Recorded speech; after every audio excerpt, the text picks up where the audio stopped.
wanted to do a quick portrait walkthrough of a colleague of mine that asked me to do a portrait of him, and I think he's going to use it for an album that he's releasing. So I'm going to scan it and get a digital copy to him. So I thought that was kind of fun. But he's a really good guy, really good guitarist. So I thought that would be kind of enjoyable to do. So I started this as I usually do. I actually did a little bit of a wipe clean job here, which gave me a background wash.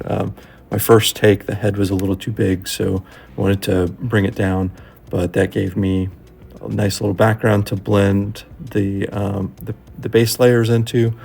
I feel like this one I did a good job of starting very broad. I had a photo of him that I was working from and just kind of looked at the shapes in his face and tried to go broad and dark and work my way to smaller and lighter, just gradually. And I tried really hard to stick with, I have a tendency to want to over detail in a lot of portraits, especially trying to over detail at the beginning. So I fought that instinct, and I think that was to my benefit to fight that. It came together, his likeness and features came together, I think, in a good way during this piece. So the background was a little tricky. I wanted to make sure that it was kind of in my style, that it was as I would normally do things, rather than kind of the way I do things, as in that sort of semi-impressionist, like rendering light and shapes and things like that. Rather than trying really hard to render it exactly as the photo was, trying to play with the colors in a way that I liked. So I tend to use a lot of grays. That's kind of my favorite thing, so I wanted to make sure that was represented here as well. Another interesting and tricky thing, this coat that he has on in this portrait kind of was a very dark green, and it almost didn't look green when I really tried to focus in on the photo itself.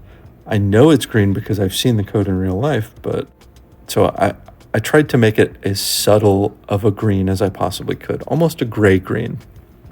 And I have to be cautious sometimes when I'm trying to walk that line, because I have other grays. I don't want to turn the grays into just gray soup, like there's gray everywhere and they don't look different. That's a trap that I think I managed to avoid here. I think they do look distinct. Those colors do. They kind of work well together, I think. I think the color choices were good. So as the portrait shaped up, I really tried to make sure that everything fit and that I didn't miss anything. That's one thing that I have a tendency to do sometimes, is as I'm working, sometimes my eye doesn't catch everything. In fact, there's one that I thought was pretty funny some time ago, where the portrait was great and I was really happy with it, and then when I looked at it a couple weeks later, there was a big empty space, I think it was under the subject's armpit or something, that I didn't paint it at all. So yeah, that happens sometimes. But in this one, I think I covered everything. So overall, it was a really fun piece to work on. I appreciate getting the opportunity to do it.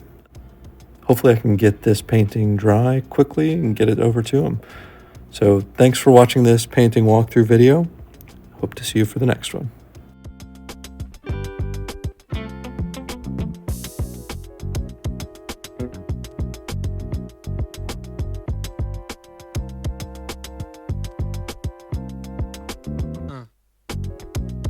Huh.